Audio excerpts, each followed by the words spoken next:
Iglesia Universal de Jesucristo. Instituto Bíblico REP. En cumplimiento y desarrollando la misión de Dios, en el nombre de Jesucristo, te invitamos a dejar obrar al Espíritu Santo en el precioso terreno de tu corazón mediante la siguiente enseñanza para alabanza y gloria de su nombre. Amén. Amén. Buenas noches para todos, Dios les bendiga. Padre Celestial, delante de ti nos encontramos en esta noche, Señor, disponiendo este tiempo que te dedicamos a ti, Señor, para aprender tu palabra, Señor. Te ruego, Dios del cielo, que seas tú usando a tu Hijo, Padre amado, para enseñar tu palabra, dándole la sabiduría y el entendimiento que necesita para explicarla. Y a nosotros, Señor, danos entendimiento para entenderla, Padre Santo. En el nombre de Jesús te lo ruego. Amén y amén. Amén, amén. Gloria al Señor. Bueno, entonces nos integramos nuevamente esta noche a desarrollar, a avanzar, porque realmente estamos avanzando en el tema del estudio de Hebreos. Estamos llegando ya a la parte final de ese segmento de los fundamentos. El estudio llamado Superando lo Mejor. Hoy la parte 31 ya. 31 enseñanzas sobre Hebreos. Y estamos en el quinto fundamento, la doctrina de la resurrección. Hoy vamos a ver la parte 3 de la doctrina de la resurrección de los muertos. Y deseamos empezar esta jornada leyendo lo que dice Job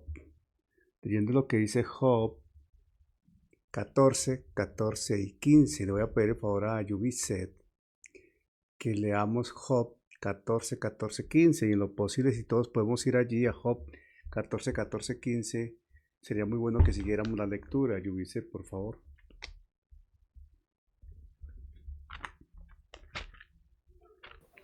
Amén, mi pastor. Dame un momento, voy.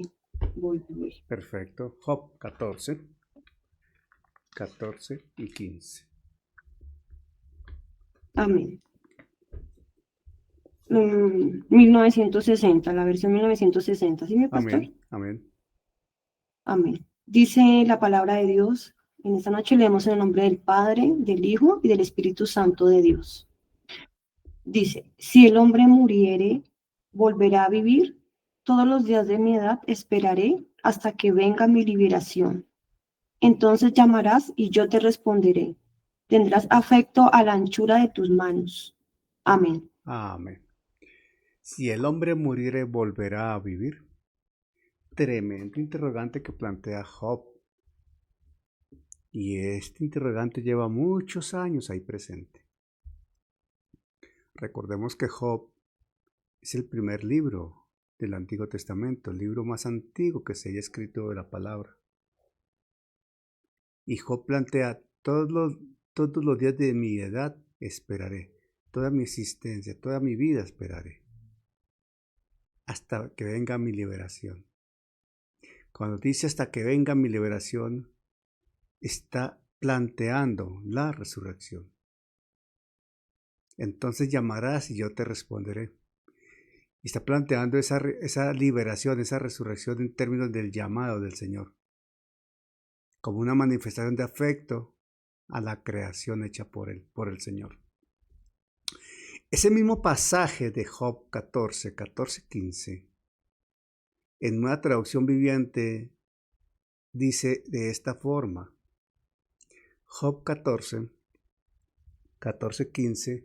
Irma, buenas noches, bienvenida, hermana. Job 14, 14, 15 dice en Nueva Traducción Viviente: ¿pueden los muertos volver a vivir? Fíjese cómo la pregunta es mucho más directa, clara, específica. Y la respuesta que plantea acá la versión Nueva Traducción Viviente es directa.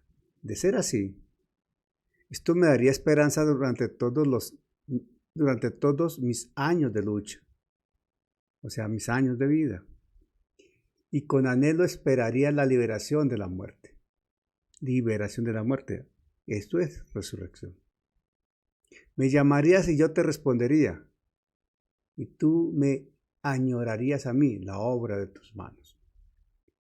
Y presenta a Dios como ese punto de referencia,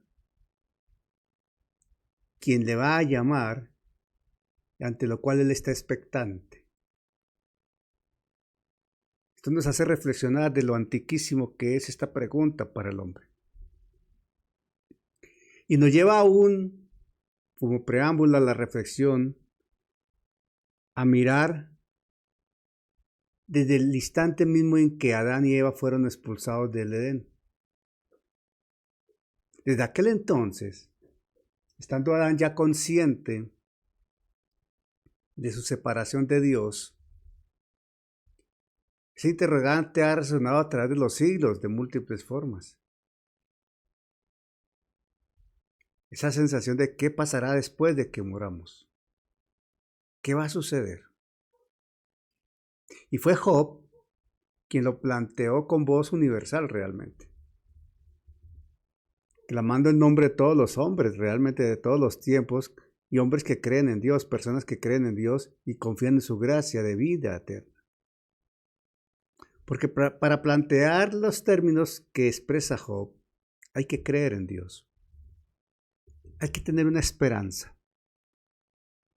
Hay que tener una vivencia, una relación y un aliento que lo motiva a uno a mirar adelante. Esa pregunta patriarcal de Job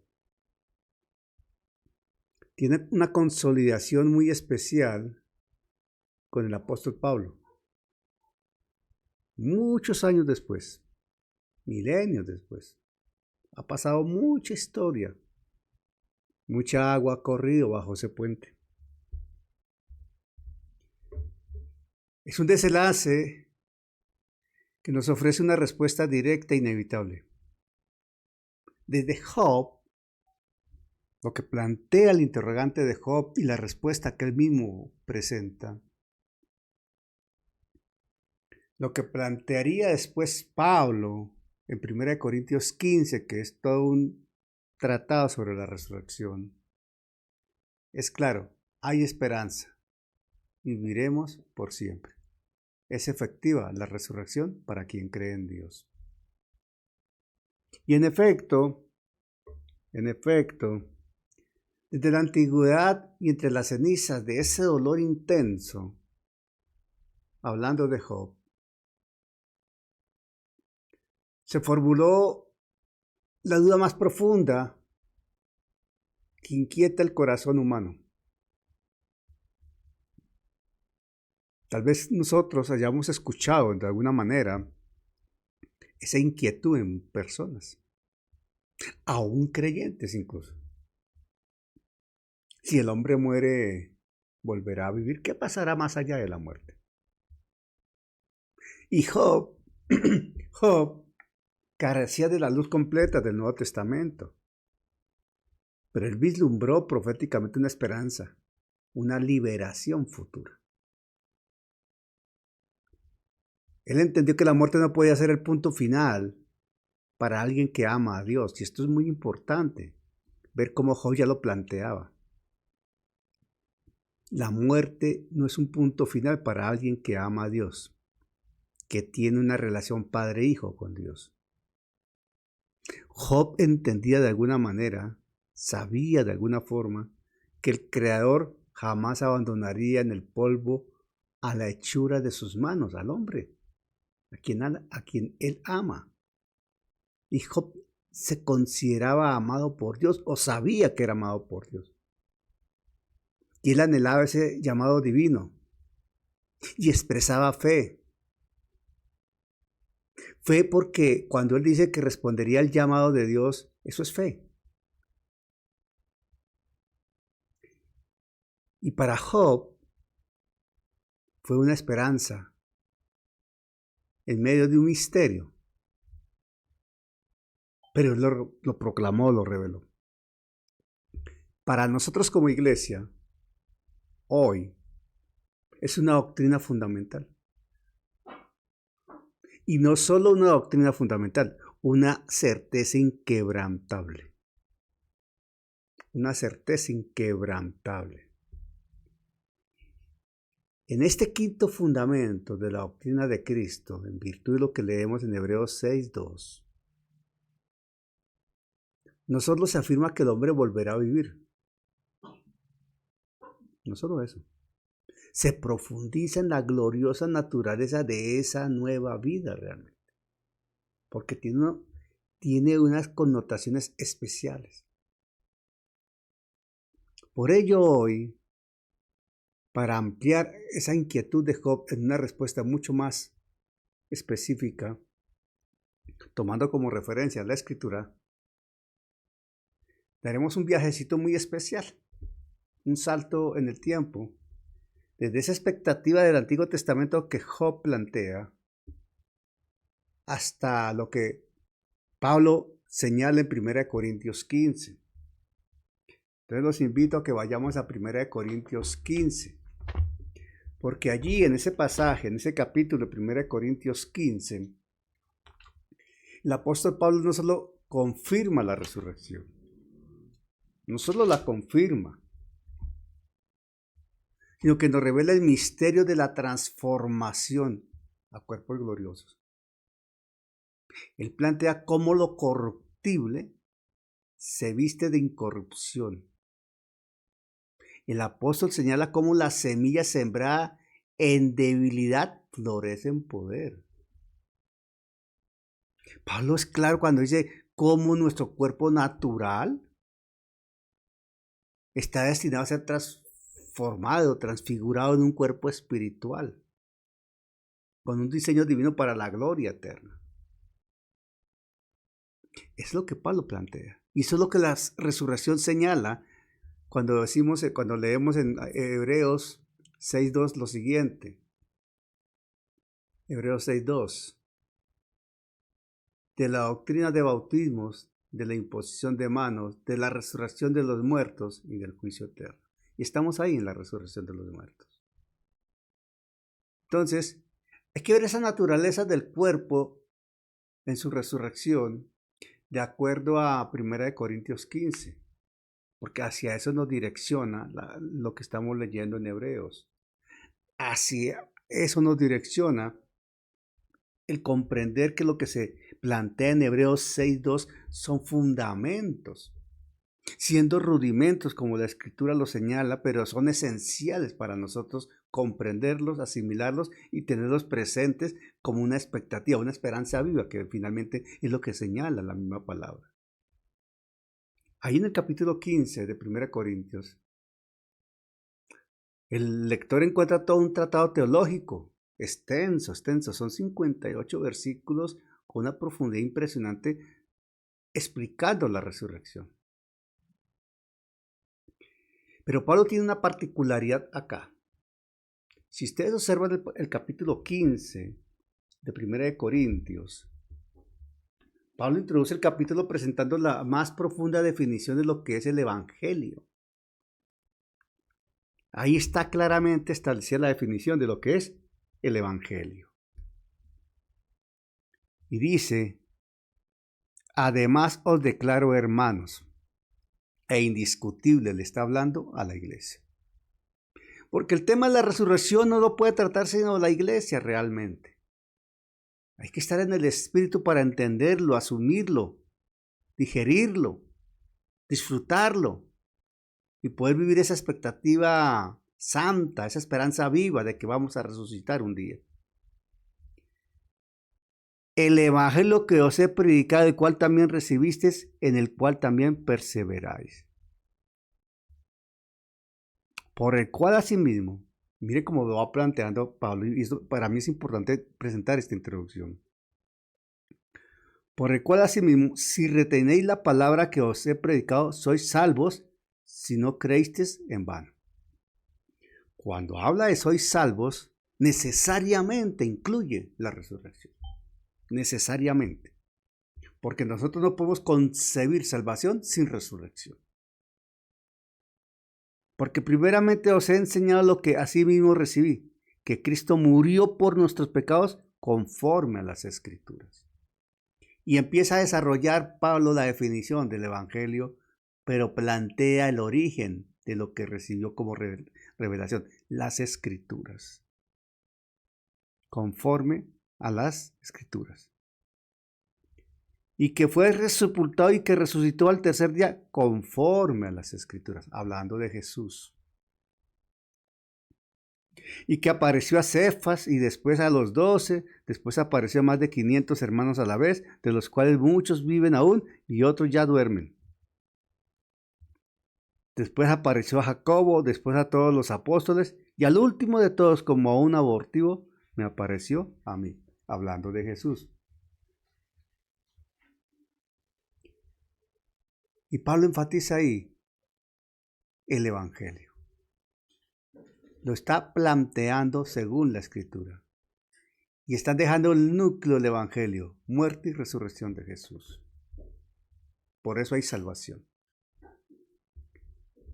Entonces aquí Pablo plantea una directa respuesta a herejías que en su momento se presentaban.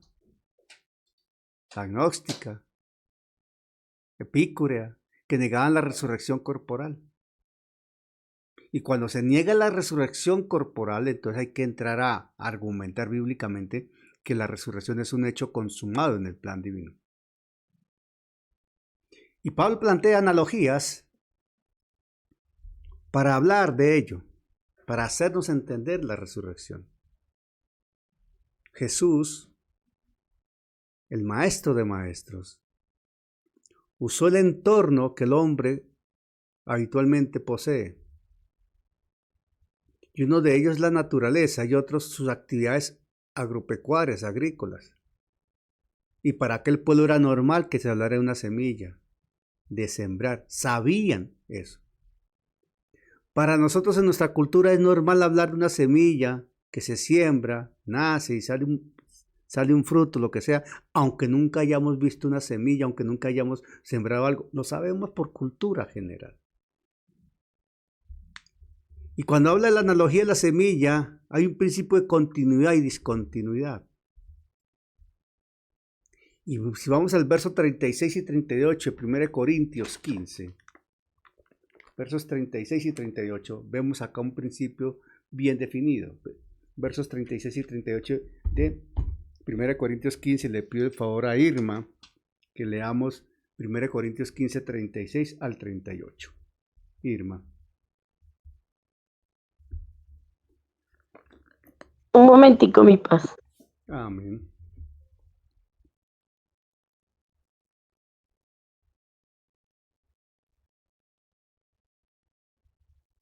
Primera de Corintios, ¿qué?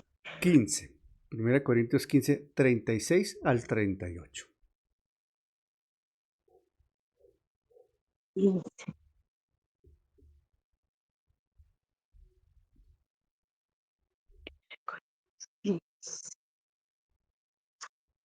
Adelante.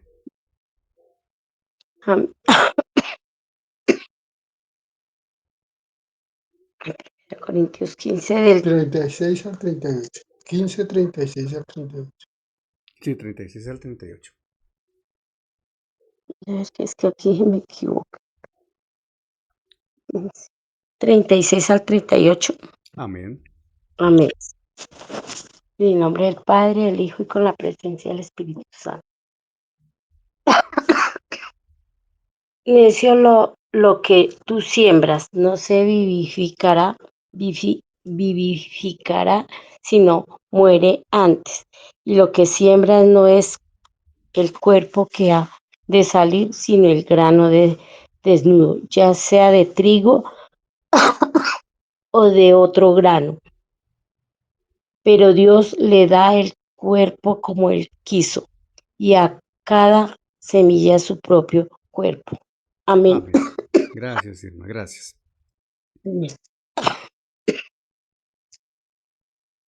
Ilustra este ejemplo que Pablo presenta y el mensaje es claro. La muerte no es el fin. Es el prerequisito para una nueva forma de existencia. Hay una continuidad.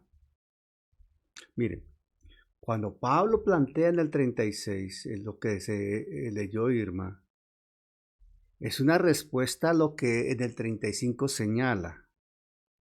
Dice el 35, pero dirá alguno. Es un interrogante.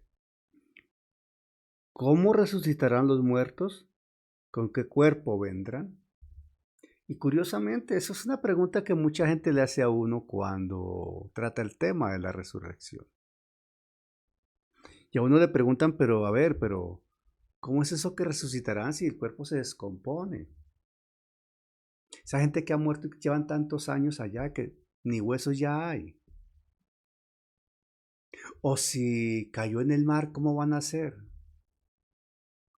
O si hubo una explosión y el cuerpo quedó completamente destrozado, ¿cómo será eso? O si esto, o si aquello. Y lo más reciente es, ¿y si cremaron el cuerpo entonces cómo van a hacer? Que si ni siquiera cenizas hay, porque las esparcieron en algún lugar. ¿Saben? Como creyentes, ese no es asunto nuestro. Y no quiero ser grosero, peyorativo, desobligante, no. No es un asunto nuestro porque eso está en la potestad divina de Dios como soberano que es.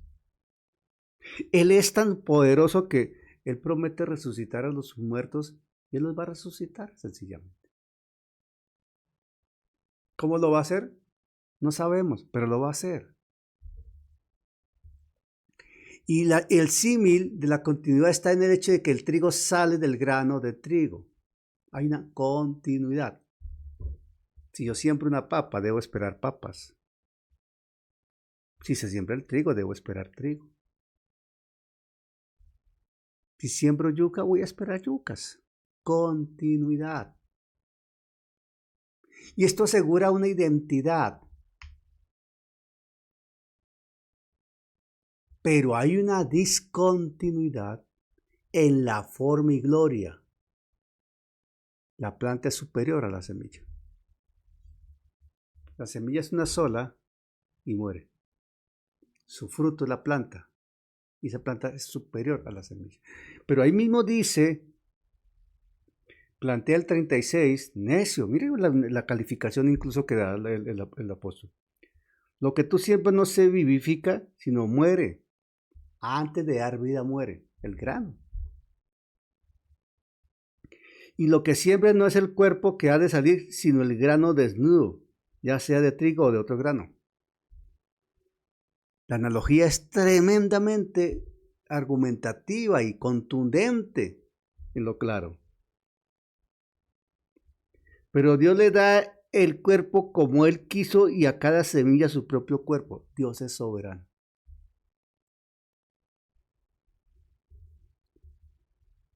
Por eso, Él plantea en una relación de cuerpo natural y cuerpo espiritual, en los versículos 42 al 44, cuatro contrastes. Cuatro contrastes. Henry, por favor, versículos de 1 Corintios 15, versículos 42 al 44, con las buenas noches. Buenas noches, pastor. Buenas noches a todos. Amén. Primera de Corintios capítulo 15, versículo 42 al 44, pastor. Sí, señor. Amén. Dice la palabra, así también es la resurrección de los muertos. Se siembra en corrupción, resucitará en incorrupción. Se siembra en deshonra, resucitará en gloria. Se siembra en debilidad, resucitará en poder. Se siembra cuerpo animal, resucitará cuerpo espiritual. Hay cuerpo animal y hay cuerpo espiritual. Amén. Amén. Lo que llaman cuerpo animal es el cuerpo natural y el contraste es contra el cuerpo espiritual. Gracias, Henry. El primer contraste que plantea la escritura acá, Pablo lo hace aquí en el verso 42. Así también es la resurrección de los muertos. Entonces, conclusión, miren aquí esto. así también es la resurrección de los muertos. Aquí Pablo está asegurando contundentemente que habrá resurrección de los muertos. Y hay una explicación previa, hablando de los cuerpos celestiales, los cuerpos naturales, etc. No tenemos tiempo para introducirnos allá, y no es el propósito específico de esta enseñanza. Pero Pablo sí está diciendo, así también es la resurrección de los muertos. Entonces dice, se siembra en corrupción, resucitará en incorrupción. El cuerpo natural nuestro se descompone. El grano de trigo, la semilla, cuando se siembra, se descompone. Se deshace. Desaparece. Se cumple el principio de que en polvo eres y en polvo te convertirás, a polvo volverás. Está clarísimo. Esa corrupción descompone el estado original. Pero dice que siempre en corrupción resucitará en incorrupción. El cuerpo que vamos a recibir cuando resucitemos es un cuerpo que no estará afectado por la capacidad de corrupción, no se va a descomponer. Un cuerpo que no se va a enfermar, un cuerpo que no va a envejecer, un cuerpo que no va a morir. Cuando se habla de corrupción, se habla de muerte, necesariamente. Y si se habla de incorrupción, entonces no va a morir, no va a envejecer, no se va a enfermar. Es un cuerpo glorioso. Es lo que está diciendo la Escritura sobre la relación, un cuerpo en corrupción que se siembra y un cuerpo en incorrupción que resucita. El cuerpo natural que se siembra en corrupción y un cuerpo espiritual que resucita en incorrupción, en la gloria del Señor, similar al cuerpo del Señor. Entonces, cuando se habla de corrupción e incorrupción, necesariamente entramos al segundo aspecto comparativo que plantea Pablo secuencialmente. Corrupción habla de deshonra, se descompuso, huele a feo. Incorrupción, resucitar, habla de gloria, reconocimiento por cuenta de Dios, una honra que Dios le da a los suyos. El cuerpo actual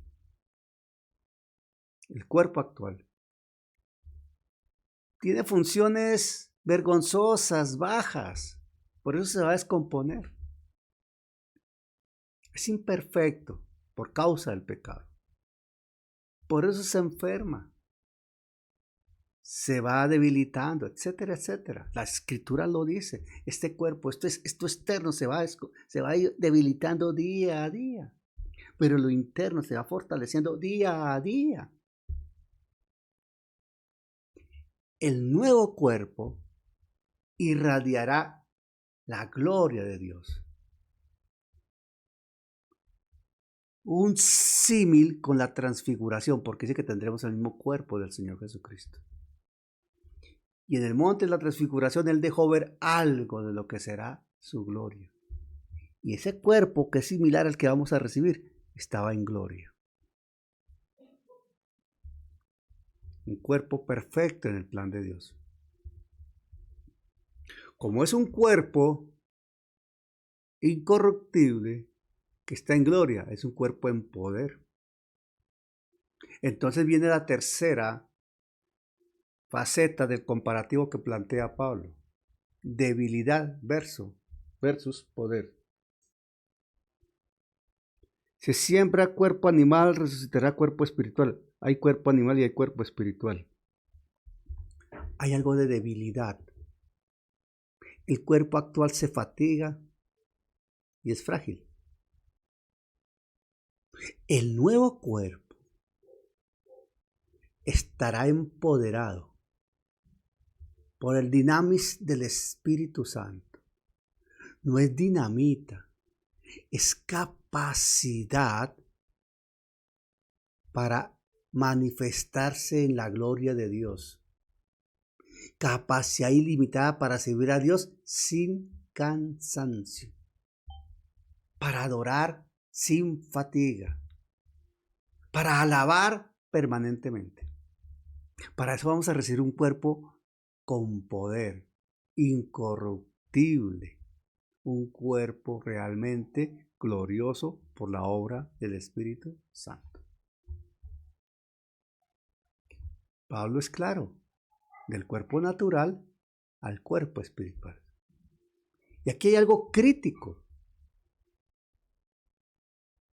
Cuando se habla del cuerpo espiritual, atención a lo que voy a decir, está en el verso, ahí en el mismo verso 44. Cuando se habla de cuerpo espiritual, no significa hecho de espíritu o inmaterial. Porque cuando uno habla de espiritualidad o del espíritu, habla de algo, lo asocia con algo inmaterial. Y si hablamos con algo inmaterial, entonces estaríamos contradiciendo el concepto cuerpo. Porque el concepto cuerpo tiene unas dimensiones y ocupa un espacio. Pero tiene unas características diferentes del cuerpo resucitado. Jesús en su cuerpo resucitado traspasaba paredes y aparecía en medio de los suyos. Pero era evidente su cuerpo y comía con ellos. Cuando habla de espiritual, un cuerpo espiritual, significa adaptado al Espíritu y empoderado por el Espíritu Santo. Adaptado al Espíritu con esas características propias, similares a las que Jesús tenía, y empoderado por el Espíritu. ¿Por qué esto es importante aclararlo? Porque el cuerpo natural, el actual que tenemos acá, aquí, carne y hueso, está animado e influenciado por el alma, las emociones, los sentimientos y la vida natural. Y está en una lucha permanente con lo espiritual. Hay una confrontación total con lo espiritual. La palabra nos lo dice en Romanos, la palabra nos lo dice en Gálatas, en muchas partes. Esa confrontación entre lo espiritual y lo carnal. Lo espiritual y lo carnal. Lo espiritual y lo carnal. Y si andemos en el espíritu, caminemos en el espíritu, que el espíritu ejerza control, dominio sobre lo carnal. Y es una lucha permanente. Esa lucha va a terminar con la resurrección. Total. Porque el cuerpo resucitado será animado totalmente por el neuma, el Espíritu Santo. Ya no habrá lucha con la carne. Porque estaremos en una condición gloriosa con el Señor. Siendo un cuerpo real, sólido, pero que opera bajo las leyes del Espíritu. No bajo las normas biológicas del primer hombre, Adán. Eso implica la resurrección. Y Pablo lo está expresando, lo está explicando en 1 Corintios 15. Eso lo anhelaba Job sin entenderlo, pero lo estaba planteando proféticamente en su momento. Es lo que nosotros hoy entendemos por revelación y gracia del cielo, y hacia allá vamos. Por eso la resurrección es tan importante, asumirla, creerla, conocerla un poquito mejor, asimilar la dimensión que plantea la resurrección. ¿Hacia dónde vamos? Porque uno puede decir, sí, vamos a resucitar, amén, pero ¿en qué condiciones? Y claramente, como hay varias resurrecciones, hay condiciones de resurrección. Ya las vimos, hay resurrección para vida, hay resurrección para muerte. Y nosotros vamos a resucitar para vida en unas condiciones especiales con Cristo. Mire, vamos a Filipenses 3:21. Vamos a Filipenses 3:21, por favor. Filipenses, aquí estoy. Tomarme un poquito de agua. 3:21 de Filipenses. Alguien que me lea, Martica Moscoso, por favor. Filipenses 3:21.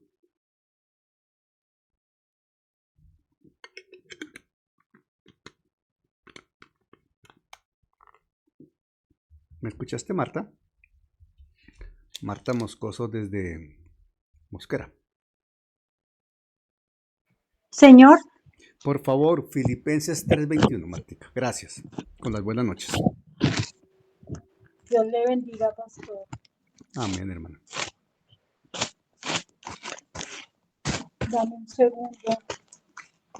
Filipenses 3:23. 3:21 de Filipenses. Amén. Dice la palabra en Filipenses 3:21, el cual transformará el cuerpo de la humillación nuestra para que sea semejante al cuerpo de la gloria suya, por el poder con el cual puede también sujetar a sí mismo todas las cosas. Amén. Amén. Entonces fíjese la parte A de ese versículo. Dice allí, el cual transformará el cuerpo de la humillación nuestra, que es este en que estamos, el que se descompone, el que es débil, el que se enferma, el que se desgasta, etcétera, etcétera, el que duele. Es el cuerpo el que duele, no nosotros no, es el cuerpo el que a veces duele y molesta, y etcétera, etcétera. El cuerpo es el que se cansa. El cuerpo es el que a veces necesita reposo porque definitivamente ya a veces no da más. Y si es enterrado, se descompone o será de pronto cremado, no sabemos. Pero cuando resucitemos, será un cuerpo transformado, el cuerpo de la humillación nuestra ahora para que sea semejante al cuerpo de la gloria suya, al cuerpo de Cristo. O sea, es un cambio total de esquema o forma externa la que va a manifestar el cuerpo. Y esa forma externa va a reflejar plenamente una realidad interna de vida y vida plena en Cristo.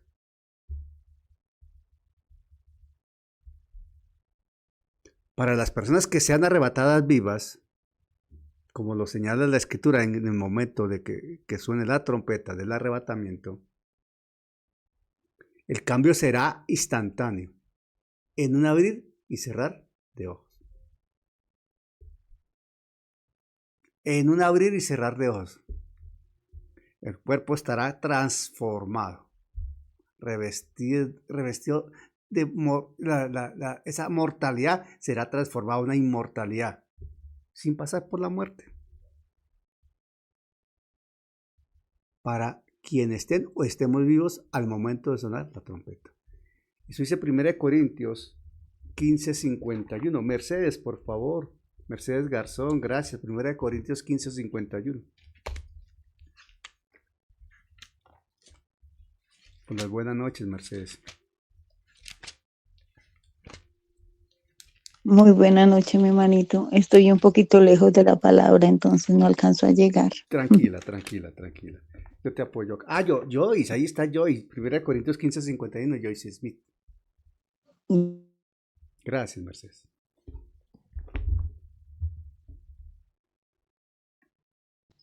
Amén, pastor. Ya la estoy buscando. Amén.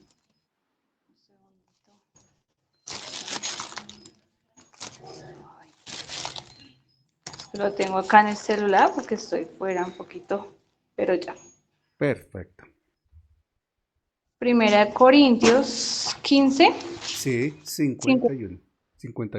Bueno, qué pena, así buenas noches, pastor, buenas noches para todos. Dice lo siguiente.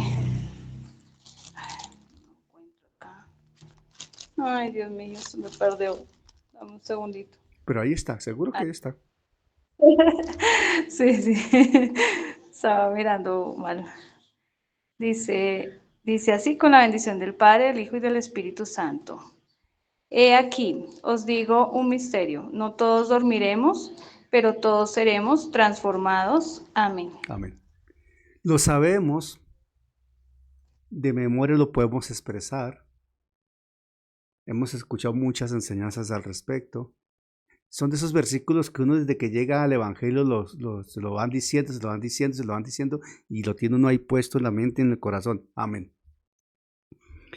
Pero tratemos de dimensionar un poquito. Aquí os digo, mis hermanos, no todos dormiremos, pero todos seremos transformados.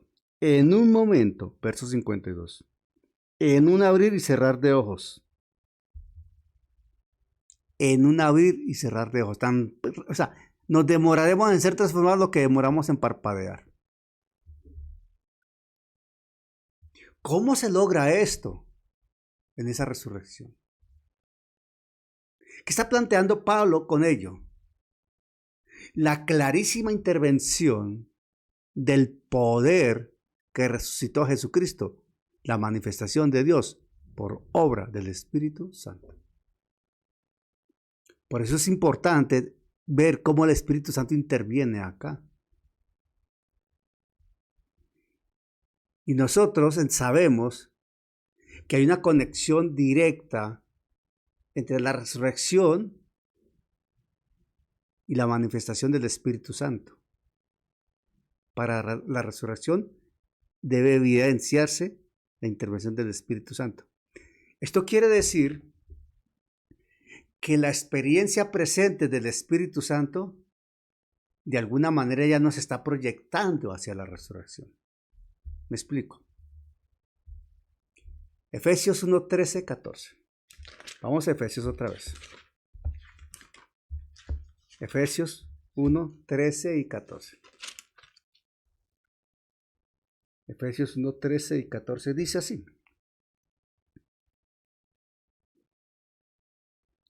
Miren lo que dice Efesios 1, 13, 14. Dice así la escritura en Efesios 1, 13, 14. En él también vosotros, habiendo oído la palabra de verdad, y aclara cuál es la palabra de verdad, el evangelio de vuestra salvación, y habiendo creído en él, o sea, escuchó la palabra de verdad, el evangelio, y creyó en él, y habiendo creído en él, fuiste sellados con el Espíritu Santo de la promesa. Fuiste sellados con el Espíritu Santo de la promesa. Y explica ese sello, esa manifestación del Espíritu Santo, ¿qué es? ¿Qué es las arras de nuestra herencia hasta la redención de la posesión adquirida para alabanza de su gloria? Bueno, Efesios 1, 13, 14 llama al Espíritu Santo las arras. Es como un pago inicial que garantiza algo. Y menciona la herencia, dice. Habiendo querido, fuiste sellado con el Espíritu Santo de la promesa, que es las arras de nuestra herencia hasta la redención de la posesión adquirida. Que es las arras de nuestra herencia hasta la posesión hasta la redención de la posesión adquirida, o sea, hasta el momento en que la iglesia sea arrebatada.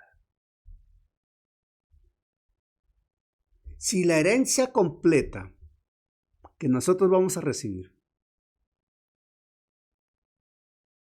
incluye la redención del cuerpo, o sea, la resurrección, sígame con cuidado.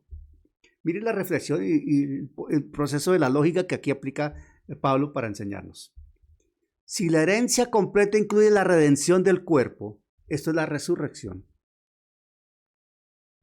entonces la llenura del Espíritu Santo hoy, como consecuencia del sello del Espíritu Santo, la manifestación del Espíritu Santo con su sello, con su llenura hoy, es un anticipo de esa resurrección. Es un anticipo de esa resurrección. Estamos saboreando ya los albores por la manifestación del Espíritu Santo, cuando fuimos sellados y cuando somos llenos. Porque cuando somos llenos del Espíritu Santo hay una particular comunión con el Señor. Cuando no estamos en comunión con el Señor, no estamos llenos del Espíritu Santo. Estar llenos del Espíritu Santo implica estar en comunión, esas dos situaciones van juntas. Se está en comunión porque se está lleno del Espíritu Santo. Si buscamos la llenura del Espíritu Santo, estamos buscando mayor comunión con el Señor. Si no estamos llenos del Espíritu Santo, no hay comunión con el Señor. O sea, para tener esa plena comunión con el Señor, necesitamos la manifestación del Espíritu Santo. Y el Espíritu Santo obrará plenamente en la resurrección.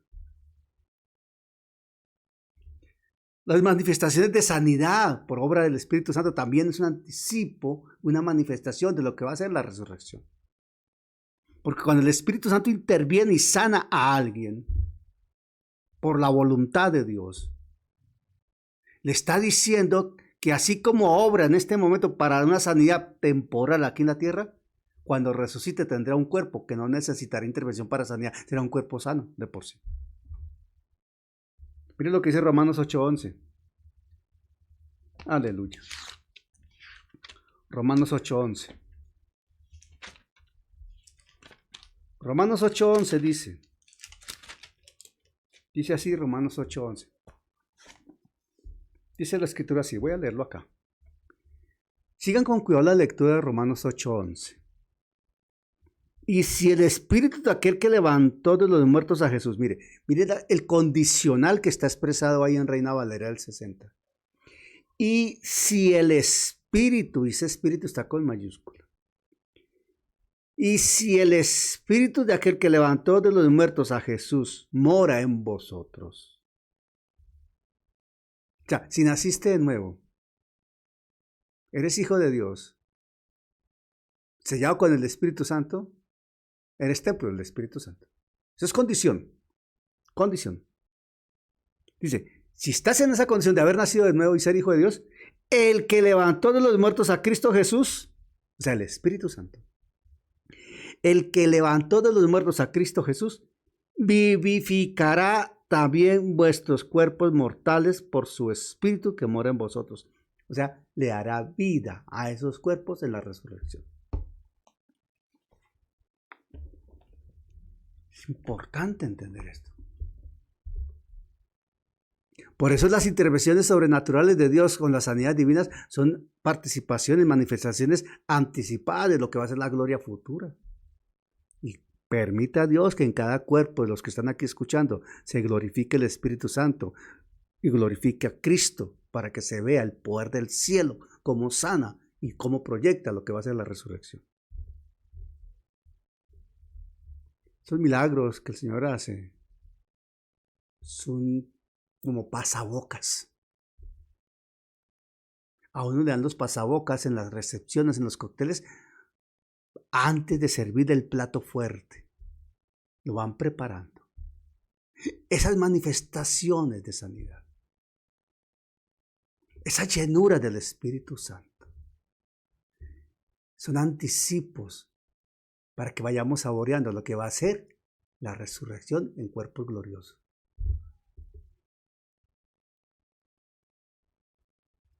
Ahora, hay un principio también acá en lo que leímos de Romanos 8:11, y es que Dios tiene una integridad y una ética absoluta. La palabra dice que somos uno en Cristo. La palabra dice que somos el cuerpo de Cristo.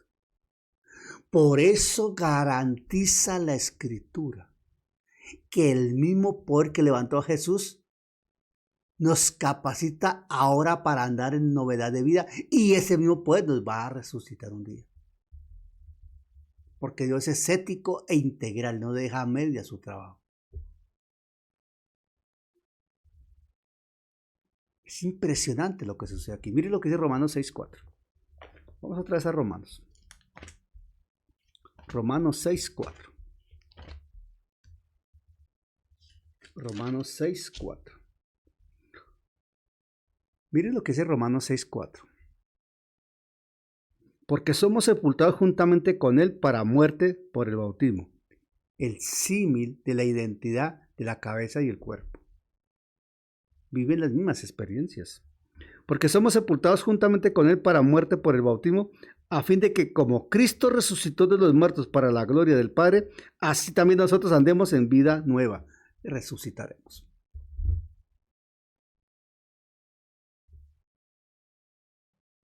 Esto también nos está diciendo, en otra dimensión, cómo la imposición de manos también, en ese punto conectante, manifiesta el poder del Espíritu Santo y es un anticipo también de lo que va a suceder a futuro. Porque es una impartición. Conecta a un creyente con esa fuente de vida. Y Dios obra. Otro aspecto importante en la certeza de la resurrección está en que somos preparados de ahora para vivir en un estado de adoración, alabanza y esperanza viva, plena. Para nosotros como pentecostales, pues es normal hablar de la resurrección y la manifestación del Espíritu Santo y estas cosas, la alabanza y la oración. Este cuerpo defectuoso, este cuerpo natural, este cuerpo que se va debilitando, este cuerpo que se enferma, que se cansa, que se agota, adora al Señor. Usamos nuestro cuerpo para danzar, para alabar al Señor. Porque en este cuerpo vive el Espíritu Santo y somos templo del Espíritu Santo. Pero este cuerpo es un anticipo de hoy adorando y alabando. Y como templo del Espíritu Santo, de lo que va a suceder después con la resurrección. Porque está destinado a la gloria, no al desecho.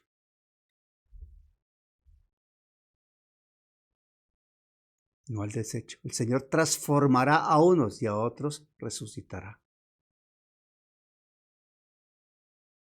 El Señor no está desechando. El Señor nos asegura que un día o nos transforma o nos resucita.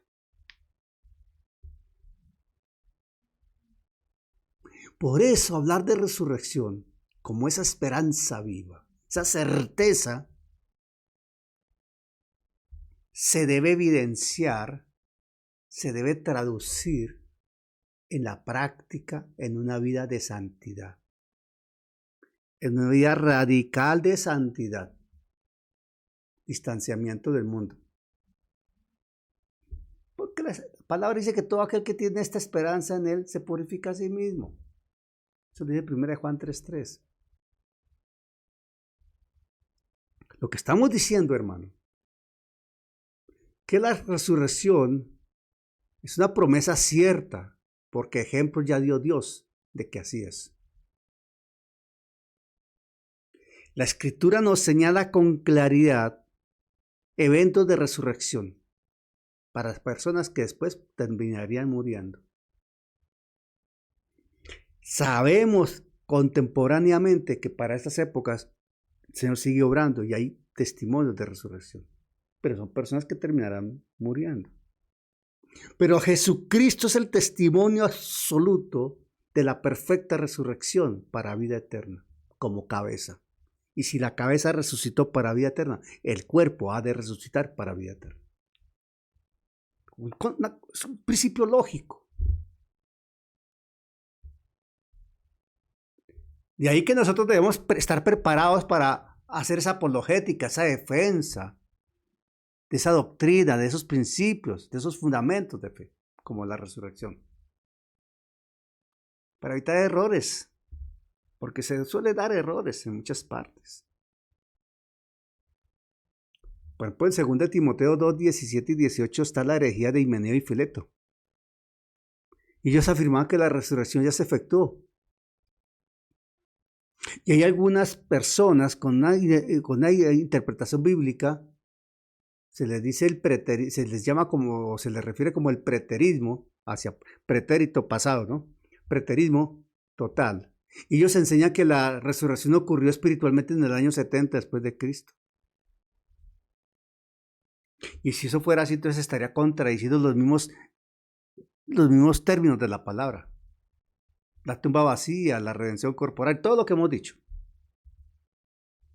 Esto también contradice, la resurrección también contradice el principio que muchas filosofías plantean desde Oriente y es la reencarnación. No es posible la reencarnación. La misma palabra en Hebreo 9:27 dice que está establecido, está escrito que muera una sola vez. La resurrección dignifica la historia personal, que es única, una sola existencia del individuo. La reencarnación lo está disolviendo en ciclos repetitivos en condiciones completamente diferentes. Es una degradación total hablar de reencarnación. Otros hablan del sueño del alma. Bueno, no nos metamos allá. La resurrección es un hecho contundente.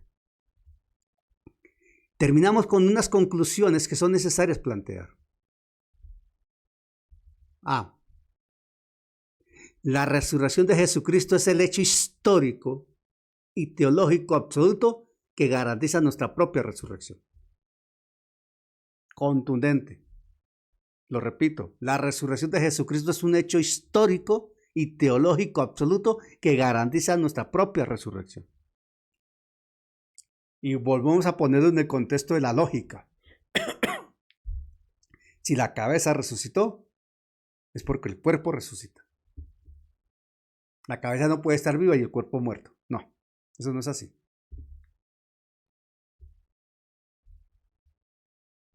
La resurrección de Jesucristo es el evento sobre el cual se sostiene toda la fe cristiana. Nuestra identidad está totalmente asociada, unida a esa resurrección de Cristo, porque estamos unidos a Cristo resucitado. Por tanto, el destino de la cabeza determina inevitablemente el destino del cuerpo. Si Cristo resucitó corporalmente, la tumba no va a retener el cuerpo de Cristo, que es la iglesia.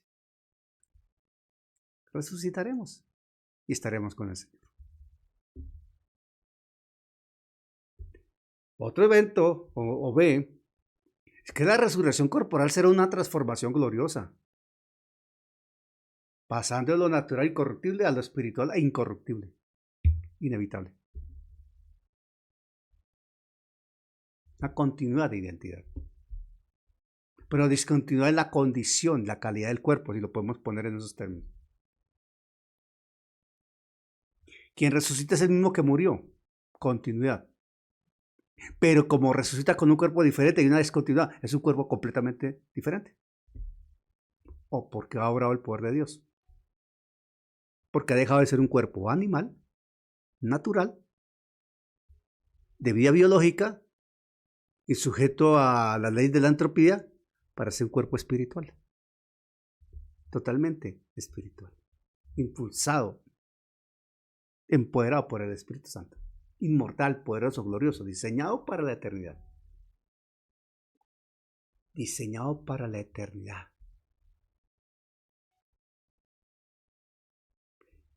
Otro elemento que aquí nos permite concluir y entender es que existe un orden dispensacional en las resurrecciones. Y distingue perfectamente un orden entre la iglesia, los santos del Antiguo Testamento, y los salvos de la gran tribulación y los impíos, los que se enfrentaron a Dios, los que rechazaron a Cristo. Eso está perfectamente definido en la resurrección. Esa resurrección no ocurre en un solo momento para todos. No. Hay fases. Fases. Y esto está perfectamente visto en Daniel 12:2 o en Apocalipsis 20. Eso está perfectamente definido allí. En 1 Corintios 15 también está definido. Un aspecto interesante, que es lo que plantea también Hebreos 6:2, es que la resurrección absolutamente plantea un fundamento doctrinal innegociable, sustancialmente importante en el grado de madurez espiritual. No se puede hablar de madurez espiritual si se tiene dudas sobre la resurrección. Así de sencillo. ¿Y qué decir sobre el Espíritu Santo? El Espíritu Santo es el agente vivificador, presente y futuro de esa resurrección. Claro, la resurrección es una obra trinitaria, sí. Pero el Espíritu Santo es el protagonista de la Trinidad, en ese ejercicio de la resurrección. Y está en el creyente. Está en ti. Está en mí. Con eso estamos terminando el quinto fundamento, que es la resurrección. Y creo haber abarcado algunos tópicos importantes, necesarios e interesantes que dan argumento, sustento y amplía lo que Hebreos 6.2 señala. El propósito de este paréntesis en Hebreos 6.1 y 2 con los fundamentos de la fe cristiana es tener justamente claridad del por qué son fundamentos. Y aunque diga que son rudimentos, son absolutamente importantes para tener claridad en quién hemos creído, cómo hemos creído y hacia dónde vamos con quien hemos creído. Dicho esto, le voy a pedir el favor a mi hermana Mercedes que estemos orando, dándole las gracias al Señor. Mercedes, por favor, oremos dándole la gloria al Señor. Gracias, mi hermano. Bendito Dios y Padre Celestial, en esta hora, amado Dios, te alabamos y bendecimos tu nombre santo, Señor amado.